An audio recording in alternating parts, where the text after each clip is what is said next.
Welcome to Time News Studios.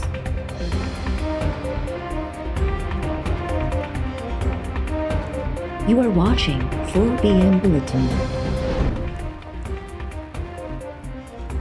हाणे तव्हांजे सवालनि ते वज़ीर आज़म ॾींदो जवाब। सुत्समा वारे वफ़ाक़ी वज़ीर शिबली फराज़ चयो आहे त वज़ीर आज़म इमरान ख़ान सुभाणे शाम 4 वॻे अवाम सां टेलीफोन ते ॻाल्हि ॿोल कंदो। वज़ीर आज़म पाण फ़ोन कॉल ते थींदड़ सवालनि जा जवाब ॾींदो।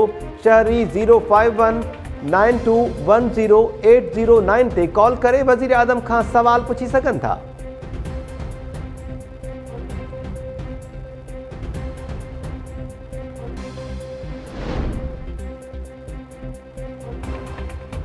महांगाई घटाइण लाइ हुकूमती कोशिशुनि जा नतीजा अचणु शुरू थी विया। इहा मुआशी हवाले सां ख़ुशख़बरी आहे।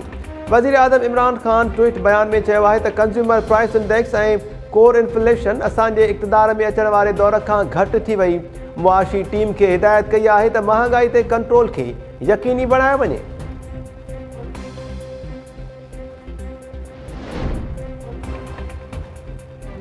वफ़ाक़ी सरकार तरफ़ां नवाज़ लीग जे 36 माण्हुनि जे कब्ज़े मां 210 अरब रुपयनि जी सरकारी ज़मीन ख़ाली कराइण जी दावा। एहतिसाब बाबति वज़ीर आज़म जे सलाहकार शहज़ाद अकबर चयो आहे त फ्रंटमैन जे नाले ते थियल 80 कनाल सरकारी ज़मीन वापसि वरिती वई आहे। लाहौर में सरकारी ज़मीन ते खोखर भाइरनि जो कब्ज़ो ख़तमु करायो वियो। दानियाल अज़ीज़ जे कब्ज़े मां 2.5 अरब ऐं खुरम दस्तगीर जे कब्ज़े मां 9 करोड़नि जी सरकारी ज़मीन छॾाई वई। चौधरी तनवीर ते 1 अरब जी सरकारी ज़मीननि ते कब्ज़ा करण जो बि इल्ज़ाम। शहज़ाद अकबर चयो आहे त नवाज़ शरीफ़ जो को बि सियासी नज़रियो न आहे। सुप्रीम कोर्ट बि नवाज़ शरीफ़ लाइ माफ़िया जो लफ़्ज़ इस्तेमालु कयो। अपोज़िशन सियासी इंतकाम जी वावेला करे रही आहे। PDM जा वॾड़ा NRO चाहिनि था।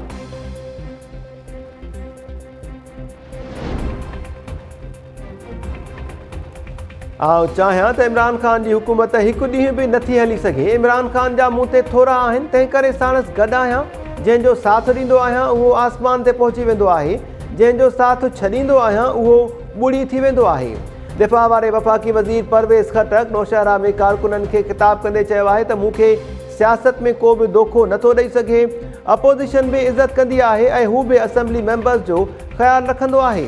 किताब वारी वीडियो सोशल मीडिया ते वायरल थियण बाद वफ़ाक़ी वज़ीर परवेज़ खटक वज़ाहती बयान जारी कंदे चयो त पंहिंजी जिदोजहद ऐं इमरान ख़ान जी हिमायत सबबि पंहिंजे तक ते कामयाबी माणी।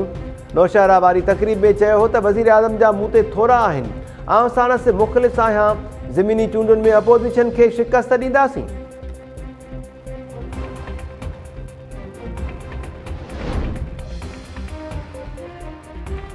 कोरोना वैक्सीन ॾे आणण लाइ पाक फ़िज़ाईअ जो जहाज़ चीन पहुतल। वैक्सीन लाइ मुल्क में जामे हिकमत अमनी तयार।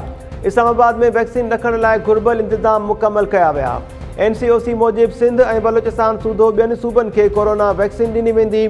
सूबाई ऐं ज़िलई सतह ते वैक्सीन कोऑर्डिनेशन सेंटर्स क़ाइमु।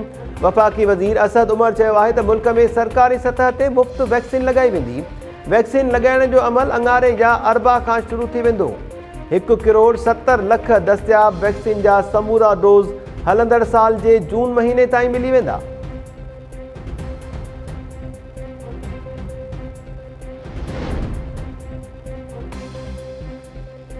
सिंध में हाणे लाश ॾियण लाइ एम्बुलेंसिस न ॾिनियूं वेंदियूं। सिहत खाते इस्पताल इंतिज़ामिया खे लाश ॾियण लाइ एम्बुलेंसिस ॾियण खां रोके छॾियो। DG हेल्थ तरफ़ां सूबे जी समूरनि इस्पतालनि जी इंतिज़ामिया ऐं DHOs खे लेटर जारी। लेटर में चयो वियो आहे त एम्बुलेंसिस रुगो इंतिहाई बीमार मरीज़नि खे मुंतक़िल करण लाइ मुहैया कयूं वेंदियूं। मढ़ जी मुंतक़िलीअ लाइ मख़सूस थियल या का ॿी गाॾी इस्तेमालु कई वञे। सिहत खाते तरफ़ां लाश लाइ एम्बुलेंस ते पाबंदीअ बाबति इस्पतालनि ॿाहिरां इश्तिहार लॻाइण जी हिदायत।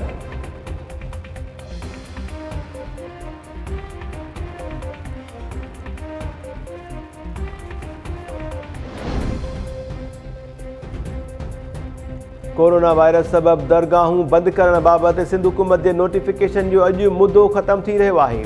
भिटशाह समेत ॿियनि दरगाहुनि जी इंतिज़ामिया खे सूबाई हुकूमत जे फ़ैसिले जो इंतज़ारु। दरगाहुनि जी बंदिश ख़िलाफ़ सेवण में 40 ॾींहं बि बुख हड़ताल जारी।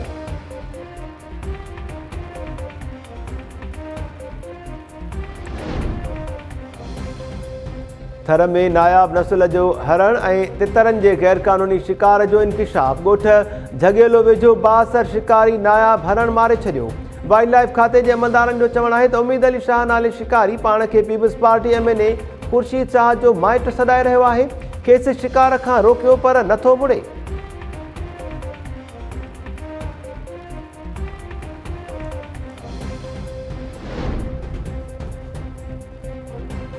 वज़ीरा छछर जे वारसनि ते हमले ऐं तशद्दुद ख़िलाफ़ SDP जे सॾ ते सनद में एहतिजाज। मुज़ाहिरीन जो चवणु आहे त वज़ीरा छछर केस में 7 महीना गुज़रण बावजूदु अॻभराई न थी आहे। केस त हथ खणाइण लाइ वारसनि ते हमला थी रहिया आहिनि, नोटिस वरितो वञे।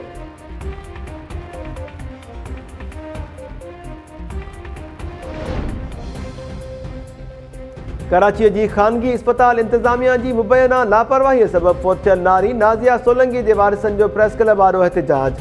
नाज़िया सोलंकी खे इलाज जी सहूलियत न ॾींदड़ इस्पताल इंतिज़ामिया ख़िलाफ़ कार्रवाई जो मुतालबो।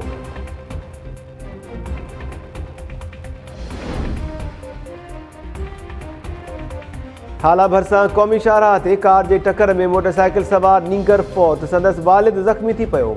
हादिसे बाद कार ड्राइवर फरार। पोती जे वारसनि क़ौमी शाहराह ब्लॉक करे छॾी। कार ड्राइवर खे गिरफ़्तार करण जो मुतालबो।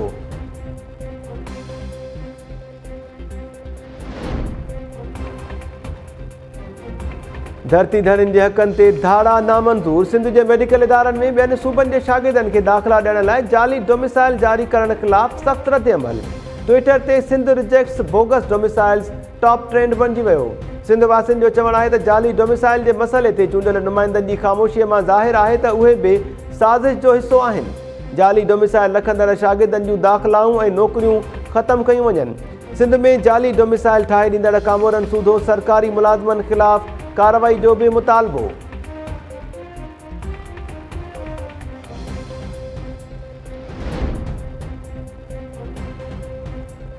लाड़कानो में नारी अतिया चांडियो खे 2 ॾींहंनि ताईं हिरासत में रखण जे इल्ज़ाम में मुअतल थियल SHO जी ॿीहर मुक़ररी ख़िलाफ़ एहतिजाज। अतिया चांडियो जे वारसनि जो चवणु आहे त SHO अतिया खे 2 ॾींहंनि ताईं क़ैद रखियो। SSP कार्रवाई करण बदिरां SHO खे बहाल करे छॾियो।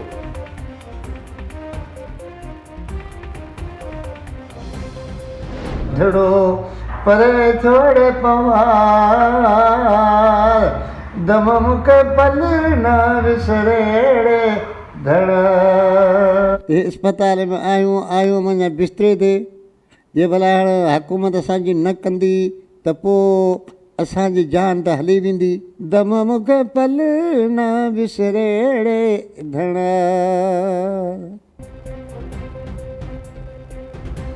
सिंध जो लोक फनकार हैदर रिंद बीमारी सबबि बिस्तरे भेड़ो थी वियो। जेरे जी बीमारी में मुब्तला छाछरो वासी फनकार पारां इलाज में मदद न करण ते भिटाई सरकार जी काफ़ी ढूंगारे सकाफ़त खाते खे ॾोरापो।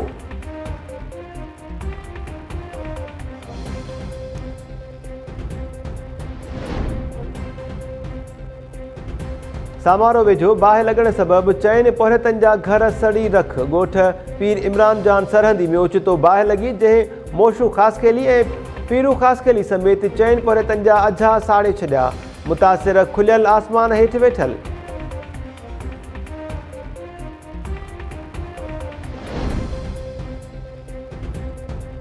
ॾखण अफ्रीका ख़िलाफ़ पाकिस्तान जी T20 स्क्वाड जो ऐलान। दादूवासी ज़ाहिद महमूद भट्टी स्क्वाड में जाइ ठाहिण में कामयाब।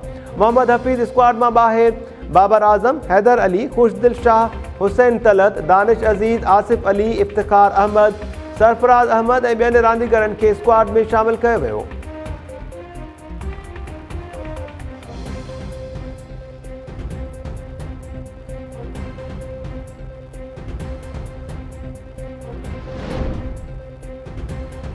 ऐं पाकिस्तान ऐं ॾखण अफ्रीका जूं टेस्ट टीम्स कराची मां इस्लामाबाद रवानियूं। ॿिन्ही टीम्स में टेस्ट सीरीज़ जी ॿी मैच रावलपिंडी में 4 फरवरी ते खेॾी वेंदी।